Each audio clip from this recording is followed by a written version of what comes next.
क्या आपको पता है, एक औरत अपने पति को रोते हुए कॉल करके कहती है, जी आप जल्दी से घर आ जाइए, हमारा 3 साल का बेटा माधव बहुत देर से सो रहा है और वो अपनी आंखें नहीं खोल रहा। फिर बदहवास पिता भागता हुआ अस्पताल पहुंचता है, लेकिन डॉक्टर उस मासूम को मृत घोषित कर देते हैं। इसके बाद सबको लगता है कि बच्चे के साथ कोई कुदरती हादसा हुआ है और बिना किसी शक के उस 3 साल के मासूम को जमीन में दफना दिया जाता है। ये घटना है उत्तर प्रदेश के मथुरा जिले की। कृष्ण मुरारी की शादी 6 साल पहले रुचि गुप्ता से हुई थी। दोनों के 2 प्यारे बच्चे भी थे, जिसमें एक 5 साल की बेटी और एक 3 साल का बेटा माधव था। लेकिन पति को नहीं पता था कि शादी के 6 साल बाद भी उसकी पत्नी का अपने पुराने बॉयफ्रेंड रोहित के साथ अफेयर चल रहा था। 28 जून की शाम जब पति अपने मेडिकल स्टोर पर था तो रुचि अपने प्रेमी से फोन पर बातें कर रही थी।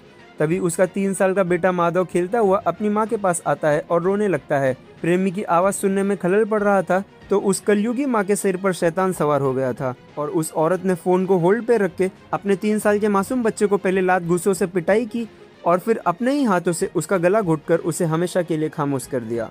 हत्या के बाद उसने बड़े इत्मीनान से अपने प्रेमी से बात पूरी की और फिर अपने पति को फोन करके झूठी कहानी सुना दी। पूरे 1 महीने तक तो वो औरत अपने मृत बेटे का नाटक करती रही, लेकिन जुलाई के आखिरी हफ्ते में पति ने अपनी पत्नी से छुपकर बातें करते हुए सुना, जहां वो कह रही थी कि मैंने ही माधव का काम तमाम किया है। ये सुनकर पति के बेहोश उड़ जाते हैं और वो पुलिस में शिकायत कर देता है। जब पुलिस ने कड़ाई से पूछताछ की तो उस औरत ने अपना खौफनाक जुर्म कबूल किया। पुलिस ने मासूम के कंकाल को जमीन से बाहर निकाला और फिर पोस्टमार्टम के लिए भेज दिया। इसके बाद सवाल ये उठता है कि जिस माँ की गोद में बच्चा सबसे ज्यादा महफूज रहता है, जब वही माँ अपने नाजायज संबंधों के लिए कातिल बन जाए तो क्या कोई मासूम किसी और पर भरोसा कर सकता है? इस खौफनाक केस पर आपकी क्या राय है? हमें कमेंट बॉक्स में जरूर बताएं।